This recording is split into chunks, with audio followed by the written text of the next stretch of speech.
Following differing stances between President William Ruto and his deputy Rigathi Gachagua on the shareholding remarks, Mount Kenya leaders have rallied behind the DP.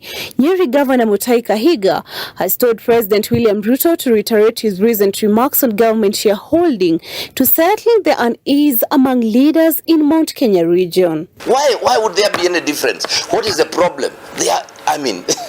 I do not know. Maybe it comes from the statements that were made by the president in Nyanza. And I personally have said, Mr. President, I know that was all politics. If it wasn't, let's hear it repeated in the mountain. The president was here for 6 days.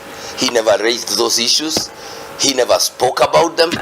And he is the bastion and the figure of unity for this country. Nyeri Town MP Maina Madhenge, a close ally to the DP, has castigated leaders who are faulting Gachagua's remarks, urging them to demand their share of investment as well, according to how the regions voted. We contributed 47% of the votes that put the Kenya Kwanza government into power. We have no apologies to make for it. Every voter had his share certificate. They casted their share somewhere. We casted with Kenya Kwanza. We must see the dividends of their votes. Meanwhile, Deputy President Rigathi Gachagua's recent announcement that he is pursuing retired President Uhuru Kenyatta for dialogue has elicited mixed reactions as far as Mount Kenya region's unity is concerned. A section of leaders believe that lack of talks and unity has hampered entrenchment of development in the region that overwhelmingly voted for the Kenya Kwanza government that is led by President William Ruto. They can have the talk together. They don't even need to involve anybody else. And then we can always progress. Because as a community, I have continued to say that the unity of the mountain is key, is important. Hii mambo ni ya nyumba.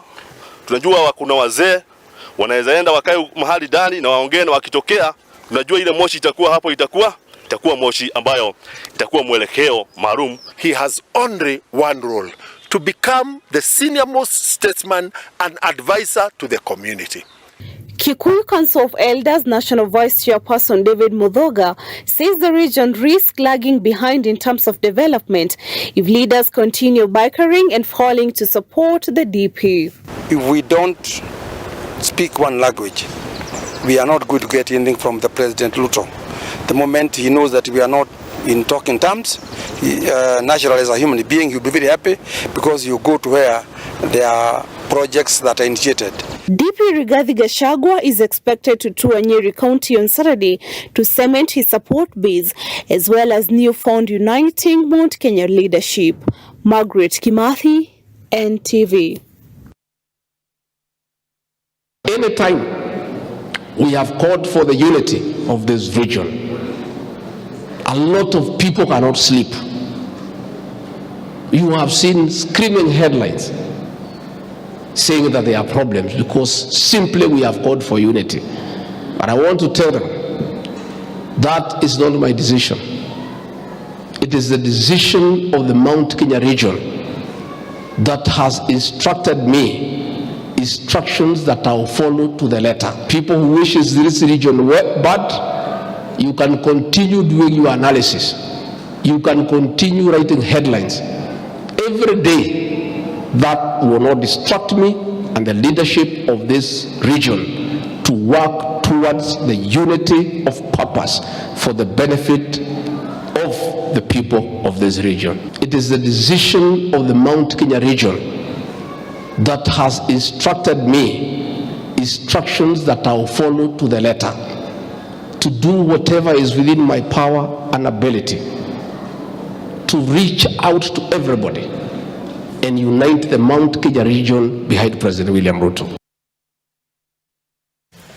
Well, certainly a lot of calls for the unity of the Mount Kenya region. And then enters the Kamwene Unity Forum. Of course, this is spearheaded by Martha Karua and Jeremiah Kioni, who are within the Azimio faction.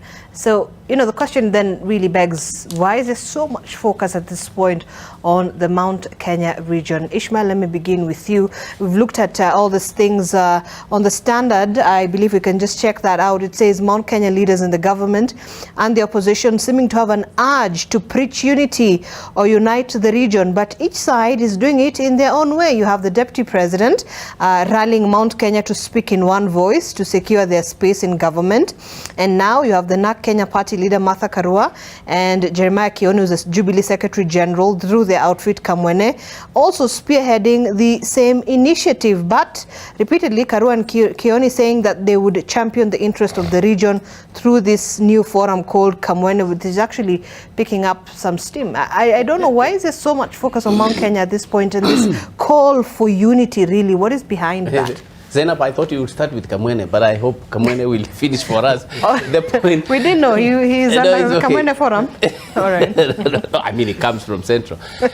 I think coming from outside a region and then being given opportunity to analyze them is both complex and difficult to imagine. I can competently really analyze the Central Kenya politics, especially the Mount Kenya, where the deputy president is involved. But I will just speak really quite superficially what we are seeing happening on the media. You know, when Honorable Gachagua was being appointed the deputy president, I mean, was being, you know, within UDA, when he was being proposed to be deputy president, he thought it was going to be a ride in the park. And he was so much focused and fixated on the Uhuru Kenyatta family that for some reason he garnered so much support out of that. He forgot the biblical mantra that do to others what you want them to do for you. 4 or 5 months into the elections, we all knew that the way people are gravitating around the deputy president is not the way that they were doing during campaigns. So today, if anybody is going to lie to you, and I know Arnold is really, you know, trying to look for the best way to defend the deputy president, but things always do fall apart. And when they fall apart, what mood, what relationships have you created by then? That's what is important. So in terms of whether Karua and Kioni and the team are coming to represent Mount Kenya now, or whether they will dislodge, quote unquote, the deputy president, because the question comes, have they even dislodged Uhuru Kenyatta as the spokesperson for Mount Kenya really, or this was just cosmetic for the deputy president so he can endear himself to William Ruto, the head of state? So always what you do to others, here it comes very, very open. Always what you do to others, remember it will come back to you. So I think the deputy president has not done so well for the people of the mountain. He has not represented them the way they expected. That's why you can now see other leaders are coming in to complain that we should always fight. Let me tell you, you fight for unity. Unity is not only for Mount Kenya. Unity is needed in Nyanza. Unity is needed in Northeastern. Unity is needed in Eastern. All communities need to coalesce and come together. Not because of the tribalist element, but because they want to look at the needs of their area and see how they can be realized. But when you come in as an emerging leader, you kill all the other leaders behind you, you will never be considered as a leader, Zainab. No one will see that you are the best because you kill the other one. You become the best because you bring all people together, including the Kenyatta family. You bring, now if you ask Gachagua in his private sentiments, he will be telling you, I think I did a blunder. I should have accommodated the former head of state so that we all move forward.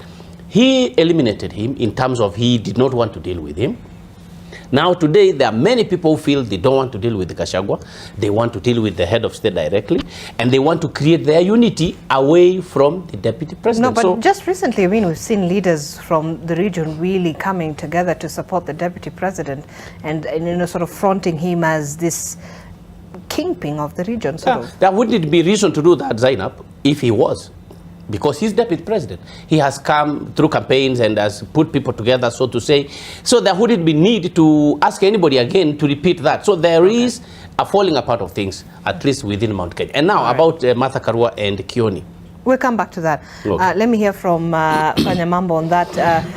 In terms of the political capital that the deputy president really holds in Mount Kenya, and of course the leaders coalescing around him, and this push really for unity, both from the deputy president and the leaders within Azimio as well. Such a push, really intense push to, for the interest of the people of Mount Kenya is the agenda we've been hearing. Thank you very much. I think I'll start by saying, the tongue will forever turn to the aching tooth. When you see the deputy president coming on national TV and telling us about the mountain and unity of the mountain and the shareholding and nobody asked him. Nobody put him to question. Nobody came and asked him whether there's unity in the mountain. But he's forever waking up and telling us about the unity of the mountain and the leadership of the mountain and shareholding and everything and the interests of Mount Kenya. It tells you there's an aching tooth there. And for every person who is thinking right, it's just a matter of time. When President William Ruto and President Uhuru Kenyatta had differences, for some time there was a lot of denial. People were saying there's no difference, they're just working together. Eventually it did come out to the point that they would even exchange on national TV, and we all got to see it. This is where it is at its infancy. It is going on, it's simmering, it's growing, and it's just a matter of time before they themselves come out and admit openly, like they did in the past between President Uhuru Kenyatta and William Ruto, that they are not agreeing. But the calls for unity doesn't come from the deputy president alone. I'll tell you about the calls for unity. We've had the calls for unity from Martha Karua and Jeremiah Kioni as well. I'll tell you this. Mount Kenya is a very sentimental thing. Just the other day, there was a call for unity by coastal leaders. It was not given so much highlight and so much newspaper coverage and so much TV presence. The Ukambani leaders have done a call for unity. The people from the Western have always done that and have talked about Luhya unity and Luhya so on. It's never that sentimental. The reason why Mount Kenya unity is sentimental is because with a 52% voter turnout, they gave 47% of the votes that made President William Ruto president. Now you can imagine if there was a 90 or 80% voter turnout, what would have happened? 52% was the voter turnout for 2022 general elections. And with that, 47% of the votes made President William Ruto the president. This is a region, the minute they meet to discuss, or even, I'm telling you, if young people were to meet somewhere in Western today, or in Kisii, or in Ukambani, just young men and women, and they met in a town hall, I don't think there would be a problem. The minute young men meet in Mount Kenya, you hear of Mungiki. You hear of very serious things and serious accusations against them. Mount Kenya is a hot potato because of the amount of control it has in terms of voter numbers and in terms of economic resources and in terms of control of this economy. Mount Kenya consciousness, which is now Kamwene, in English is just Mount Kenya consciousness. It simply means that these people have realized, and let me tell you something because I have sat in their meetings. What is happening in Mount Kenya? Mount Kenya people, through Deputy President Rigathi Gachagua, are being told things like, your problem is land. Let's go invade this land, let's do this. We've seen the things that happened in the Uhuru Kenyatta land, and it was actually sanctioned by the leader of majority in parliament. And he said it, your land will be invaded. He said it on TV, and it was invaded. Now, our people are being led to do archaic things that we did in 1960 when we were fighting for independence, fight for land. And then there's a serious process going on at Bomas of Kenya, where the people of Ijara, the people of Kuria, the people of Teso are being told you're going to have a county. A county means now you people are going to be getting 10 billion, 9 billion, 11 billion, while the people of Mount Kenya are being told to go and look for people's land and fight for 50 by 100 plots that are not economically viable for them. So you're saying you're saying the Kamwene Unity Forum's agenda is really for the interests of the people, it's for the but the deputy president is political. And I can tell you, I went to Bomas to present, and apart from Mount Kenya Jurists, an organization where I am a Secretary General, there was no single submission that was made at Bomas of Kenya by any elected Mount Kenya leader. All the Mount Kenya leaders we have who are within Kenya Kwanza, I don't know what they are looking for there. In fact, when I was making my presentation, and it's on record, the person who was always putting me down is a Mount Kenya leader. Honorable Cecily Mbarile kept telling me, quickly, finish quickly. Because, yes, and people saw it. And why are they doing that? Because we have told them to their faces, all of you elected Mount Kenya leaders, do not speak for us. I can tell you before God and man, there is no single submission made at Bomas of Kenya by any elected Mount Kenya leader. So we are coming out as these people who were not elected within Mount Kenya and saying, wait a minute, these people went there, they are only concerned about their own things. The other people are fighting for counties. I congratulate. Can you imagine the people of Teswa are coming and saying they want a county? And they have 100,000 people. Okay. And Kiambu with 2.4 million people has not even thought that they want a ward. So we are saying as the people of Kamwene that there is no voice of Mount Kenya people within the people who've been elected, starting from the deputy president all the way. So you're saying that this is the voice now. This is the alternative voice. I think I want you guys to hold on to that though, because we have to take a break at this point. When we come back, I'll get to Arnold and then we'll hear from Suleiman as well. Let's do that. The hashtag as always is MLiveNTV. We'll be back.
You can now manage all your finances with one app. Link your bank cards and enjoy fast, safe and convenient transactions no matter the bank or mobile money network you're on.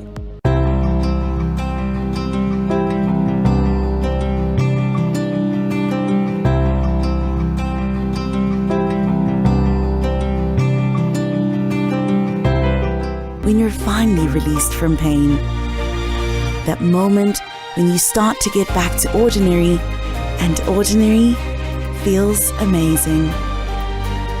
Whatever pain you're going through, release starts here. The relationship between food and water is vital for life. One cannot thrive without the other. Water is life. Water is food. This essential and precious resource sustains life by supporting our food systems. However, very little water or too much of it threatens the agri-food systems. This Wednesday and Thursday, NTV engages strategic partners in finding climate-smart agricultural solutions to create resilient communities and subsequently food and nutrition security. Find out why this connection matters on World Food Day from 8 to 9 p.m. on Wednesday and 10 a.m. to 1 p.m. on Thursday. Only on NTV.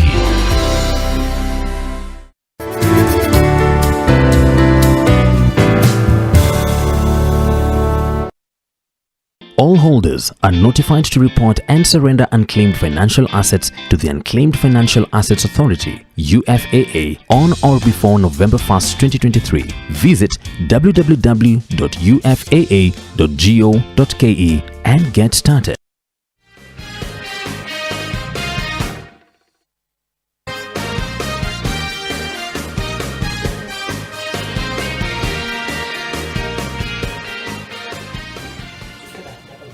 All right, welcome back to the program. You're watching AM Live as we wind up on the final stretch of this conversation. But Arnold, so all about the Mount Kenya unity calls. And I mean, we've seen it from the Deputy President, we've seen it from the leaders of the region, and also this new Kamwene Unity Forum that is really, strong in terms of saying, it's about the interests of the people of Mount Kenya that we're trying to push for.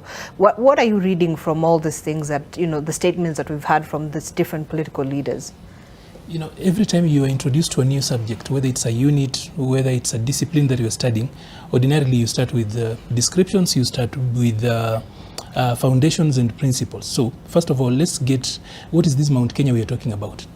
Even as we speak about Mount Kenya, you realize that we are mixing two things here.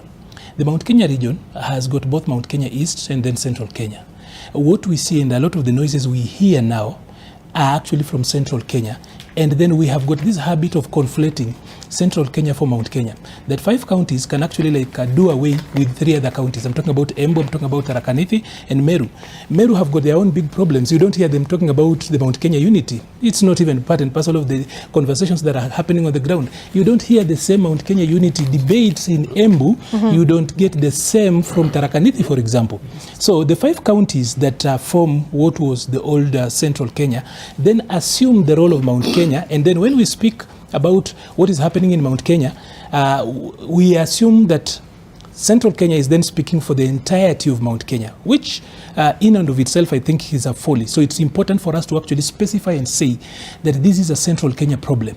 Once you have defined it properly, then now you can get to a proper analysis. Let's start from this one. Number one, there's a succession problem that Uhuru Kenyatta has not really handed over, whether willingly or he's not been expelled, and he's not willingly, for example, completely just come out and put up the way it's normally done. So there is still a feeling that succession hasn't really happened. Secondly, but is there a process within which we're able to see a sort of handover of this power? There isn't. But then it's important that he actually comes off and just states that for example, there are people who still believe that he is still active in politics. So that was not the problem. First of all, I wanted us to delineate this issue, define it as a Central Kenya problem. So you're saying it's not a Mount Kenya It's issue. not a Mount Kenya problem. It's a Central Kenya problem. Specifically, the people of Central Kenya are where the people of Meru are. They have not moved away from the elections date, the 9th August 2022. There is still a section of them who do not believe that the people decided on their own to vote how they voted. There are people who cannot even have sleep that Rigathi Gachagua is the deputy president. So they need to move on. No, they didn't vote the same. There is still the Kamwene group didn't vote with the others. So we can't say they voted the same. There's still about 1 million people who voted otherwise. So this is what I actually wanted to say. The Kamwene group is a group of people who have not healed from last year's election. No. They are having their own problems in Azimio. To consolidate their problems, or rather to consolidate their place in Azimio, when Azimio is ignoring them. Like, for example, Kioni was remembered belatedly before he was actually added to the NADCO process. Martha Karua does not feel so happy that Raila is indicating that, for example, he will be supporting Kalonzo Musyoka. So the Kamwene group has got very little to do with the problems in Central Kenya specifically. They have got their own fight they are having, and their wars are about what they want to get in Azimio. So once we actually put away these things, then you realize that this story about Mount Kenya unity is non-existent, because the region already has got a direction to where it is. It voted for its leaders, and the deputy president, I've seen the deputy president with members of parliament elected on UDA in that area eloquently, ably speaking for the region. We've seen Wamshomba, for example, speak about coffee. We've seen the government actually answer to that. We've seen the deputy president go out, sometimes even being bashed by the whole country when he speaks about the shareholding certificate and the place that Mount Kenya holds, and even Rift Valley in that. So there is no crisis of unity in Central Kenya, because literally that is where the noises is coming from. It is the delayed pain and agony of our people who lost in 2022 and have not brought themselves to the place of acceptance. Just like a few men in Meru and a few groups do not even believe that an independent candidate who is a woman beat them. The same thing. People do not believe that the deputy president, Rigathi Gachagua, a one-term MP, came in and became the senior most leader from that area. So if everything is all right, Arnold, why is there this incessant, calls, this constant calls for unity from both sides? It's the same thing. Since I come from Western, I'll actually help you. Please don't allow him. When he spoke, I didn't interfere. But I actually come from a region that is actually famous for unity. Mm-hmm. So these are the people who actually are talking about Mount Kenya unity. Who has divided Mount Kenya? No one. The people of Mount Kenya are united. They are still in the same area. They are still pursuing the interests as there has been. The challenges the people of Mount Kenya have are similar with the challenges the rest of us have. Somebody is trying to push the region into a corner, and I'm talking about specifically Central Kenya, pushing them into a corner to feel like they are threatened. From that particular end, then they can actually take over the leadership by threatening them. If the only political mobilization we have as a people is actually ethnic mobilization, then we have got very little to offer in politics. So the same thing that you hear in Western Kenya, even when the people in Western Kenya are not fighting each other, every time leaders wake up, you hear them talking about Luhya unity. Now, the Kamwene group has actually joined the other long-time Luhya brokers, political brokers, who are always talking about Luhya unity. The Kamwene group has now become what you find in Western Kenya, always singing about unity, even when it is not necessary and it's not required. So unity towards what? So you're saying it's all about issues of succession towards it's just a succession and a few people who have never moved on from August 2022. All right. Okay. Yeah. Okay, very quickly then just to explain something. Okay. Mm-hmm. He's speaking about Mount Kenya East and Mount Kenya Central as if they voted differently. The bulk of Mount Kenya voted for William Samoei Ruto. They are always voting as one block. So you cannot tell us that the people who are complaining today, Munya is part of this group of Kamwene. So you just can't come. And then secondly, I need to tell you something, Adol, that you need to understand. But is the feeling on the ground the same as what we're hearing with the political leaders as well? This is what is happening on the ground. If a by-election was to be held anywhere within Mount Kenya today, Kenya Kwanza would be surprised. Thoroughly surprised, I can tell you that for true. But this is what Arnold needs to understand about our Mount Kenya politics. He's saying about people who have not healed and people who have not moved on. Do you mean the deputy president has not healed from having become the deputy president himself? He's always complaining on national TV about things that we have not asked him. He's always telling us the Azimio side. No, I wish you see that in a minute. No. Okay, Arnold, he asked a question. Arnold, okay. listen. Allow him to finish. When you see Governor Mutahi Kahiga speaking of a deceased deputy president, when you see Nyeri Town MP, when you see his own people, because sometimes you don't just listen to one person, you listen to his lieutenants. When you see all of them saying that their boss is being besieged and is being attacked and his utterances are being taken for granted and so on and so forth, it tells you what the boss is saying himself. Because the deputy president has not come out and disowned the words of Governor Mutahi Kahiga and his lieutenants. What he is telling us is that even him himself is not healed from having won the election of 2022. Is that what you're trying to tell us? The truth is, we have a deputy president who is at war within himself, within his own party. And his people are speaking it out clearly. And his body language and his demeanor, he's always telling us about things we've not asked him.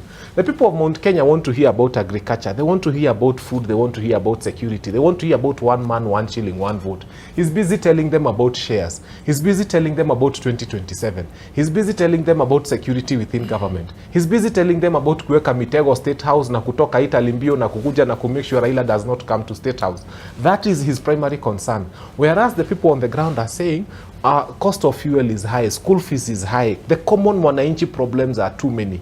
Come and deal with common mwananchi problems. And I thank God that now he's not being allowed to travel so much because Musalia Mudavadi is Minister for Foreign Affairs. So it's a good thing that he stays locally and does From your perspective, is there dissatisfaction on the ground when it comes to how the Kenya Kwanza has performed, especially in Mount Kenya? Yes. 100%. And with the Azimio team, the Kamwene Unity Forum coming in, are they just taking advantage of this sort of dissatisfaction for their own political interest? Actually, the good thing is anybody who's been online, because people like to blind themselves to the truth, are seeing the songs that are being sung in Mount Kenya, songs of disaffection. Literally, they are composing songs of disaffection towards this government. They are speaking, and when these people come and they try to chant the crowds, you can see the crowds are not with them. there is a huge disaffection towards this government on the ground. Let's hear from Bashir. I needed to respond just on one. A minute. The question he raised is somebody is pushing Mount Kenya. Kindly, the citizens want to understand, our viewers want to know, by the way, who is this somebody who is pushing Mount Kenya?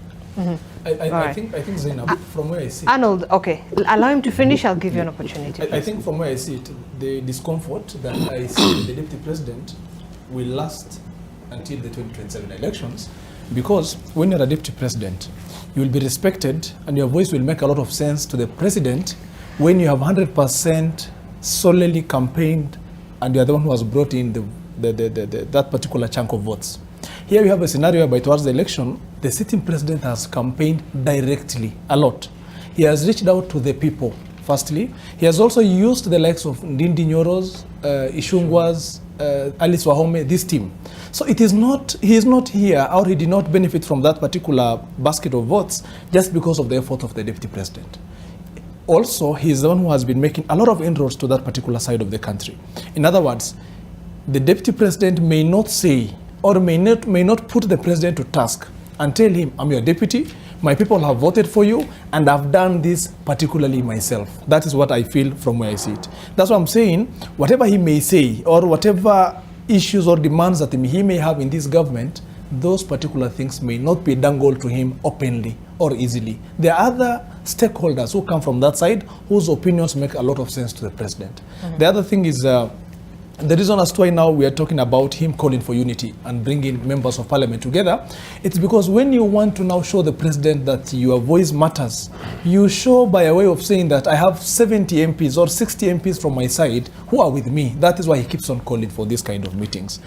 Is there a problem in the central part of this country? Yes, indeed. A year down the line, the people have not gotten anything from this government. That is why it is very easy. Only a borehole. It is very easy. Is it that they've lacked development, or is it just an issue of a vacuum in terms of leadership that is coming from that part of the country? You see, Zainab, you don't need to have a certain leadership from that side, because there's a responsibility on the president to make sure that every part of this country is developed. There's a responsibility bestowed upon him. He must not wait for the MP from Nyeri Town or the deputy president to come and call him to that side. No, there's a responsibility. Just like he has a responsibility towards the people of Molo, the people of Garissa, he has a responsibility towards the people of Central. The only difference is there are issues that matter to the people of Central and the issues that are different that matter to the people of Western and Northeastern. That's what I'm saying.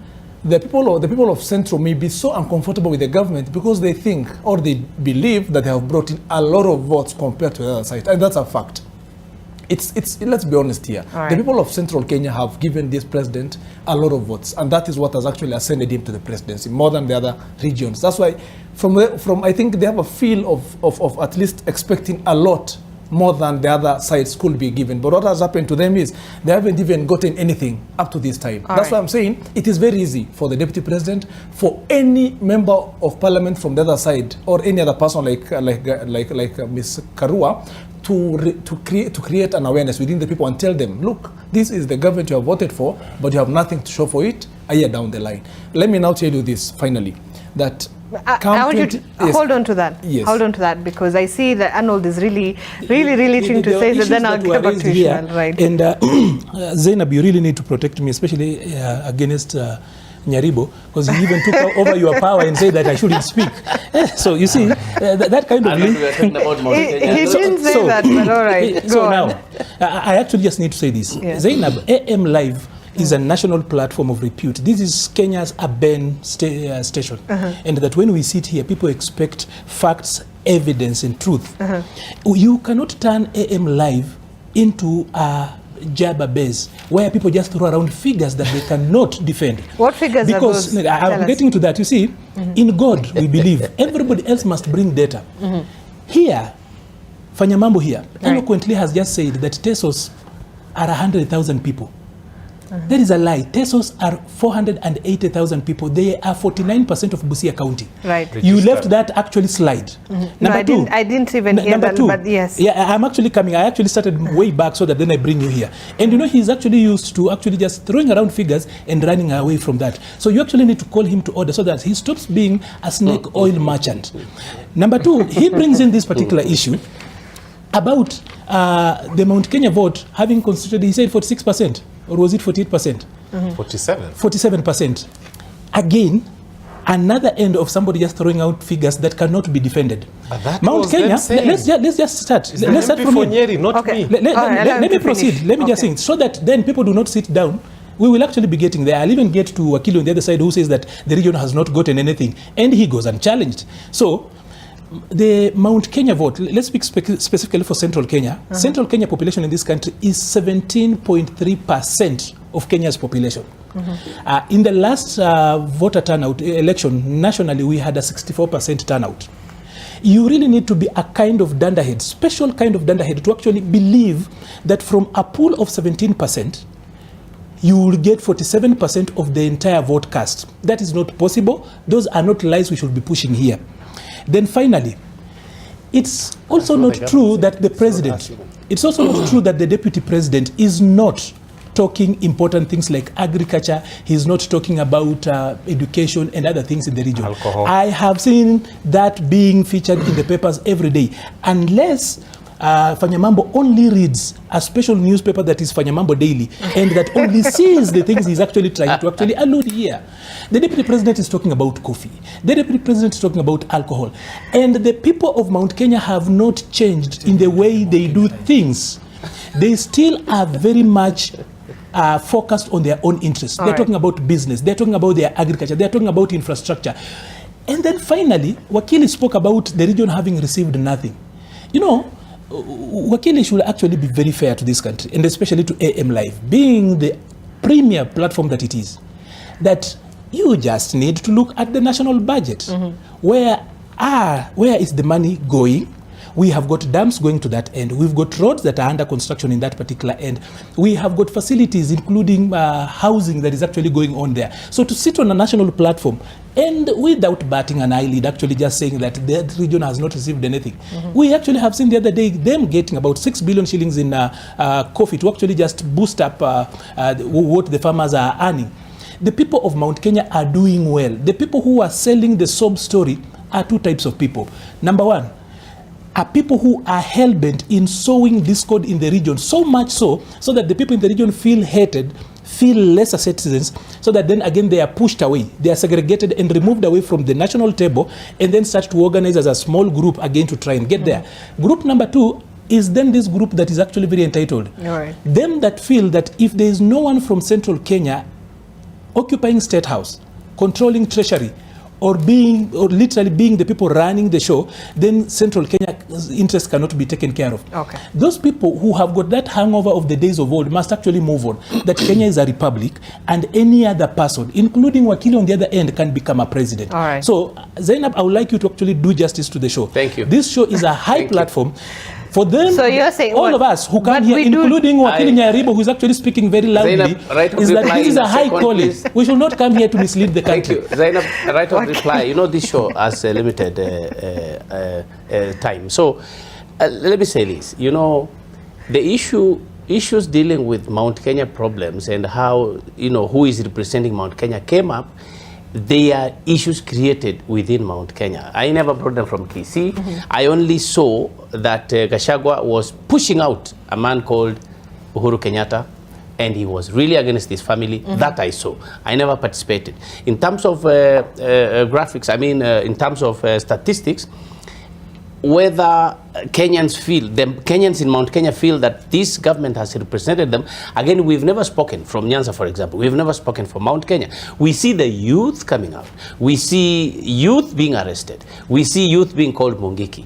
And we see that being done by the National Police Service and of course. So when my brother, unless we are in some church or NGO function where he wants to give statistics of some nature, this is a political analysis, and I must be very specific on analyzing what I see them do.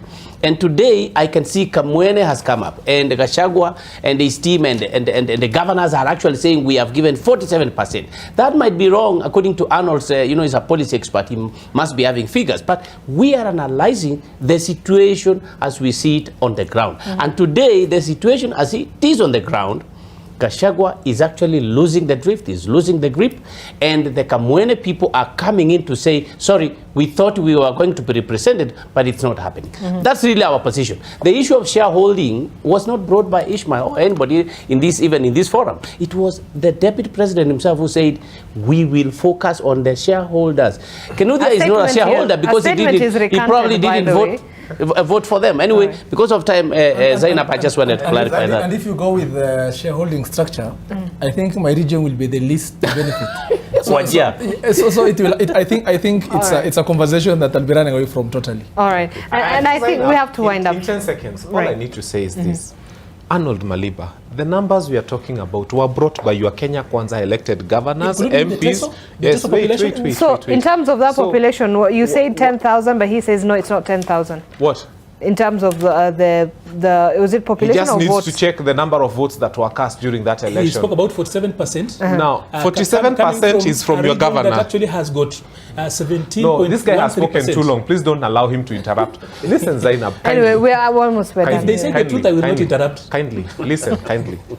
What we are saying is that all this drama has been brought to us by Kenya Kwanza elected MPs and governors, saying that we are shareholders who are not receiving benefits from this government. That was Nyeri Town MP. The governor, Mutahika, was there. You've seen him. And you've seen what he has said. They are the people who brought up saying that they brought 47% of the votes that was given to Kenya Kwanza, and they feel that they are not getting what is due to them. Now, if these are people within your own party who are complaining to your own party, why do you have a problem? Why do you have a problem with me? Why do you have a problem? It is Kenya something. Your sources should be definite. No, listen, you've never told us your party. Why do you have a problem with us analyzing what they are giving us? We are just saying that these people are unhappy with their own government. They are unhappy with the government. They are saying that they gave 47% of the votes. They are unhappy about the fact that they are unhappy. What is robust democracy. People are free to express themselves. All right, I want us to wind up on that, but yeah. That whatever we can see happening in Central is going to be a replica of what is going to happen in Western, Northeastern, and the coast, because nothing is happening across the country, by the way. People are going to revolt against this government. With time, you're going to see such a conversation happening within Western, coastal side, even the Rift Valley where the president comes from. You're going to see such a discussion happening around it, because the main thing is nothing is happening in this country. Is it nothing really is happening? All right. Zainab, yes. You see, we cannot allow very eminent people who've gone to school, like the people on this particular panel, to actually feed the nation the bread of sorrow, to actually turn this country into some platform lamentation. Things are happening. Devolution is working. This government is actually working across the country. Okay, when you say nothing is happening, give numbers. All right, thank you, Arnold Maliba. And the reason why we sit here is to have every individual perspective and analysis on some of the issues that are happening here in the country. And we do appreciate you making time to come and share your thoughts on the same. Arnold Maliba, public policy analyst, Fanyamambo Kenuthia, lawyer and governance analyst, Ishmael Nyaribu, advocate, as well as chair of the Budget and Finance Law Society of Kenya, and Suleiman Bashir, lawyer and governance analyst as well. Thank you so much for joining us this morning to have this conversation. Now, before I end this show, I would just like to pass my condolences to the family and friends of a dear colleague who passed away yesterday, Jeff Haimba, who was a producer at Media Max Limited, that is K24. I've worked with him personally. As a jovial fella, and really it's been a hit for the media fraternity to lose him. It's quite sad. He was taken ill at the Kenyatta National Hospital, and we pray for him to rest well, and we pray for his family. My name is Zainab Ismail, and have yourself a good day.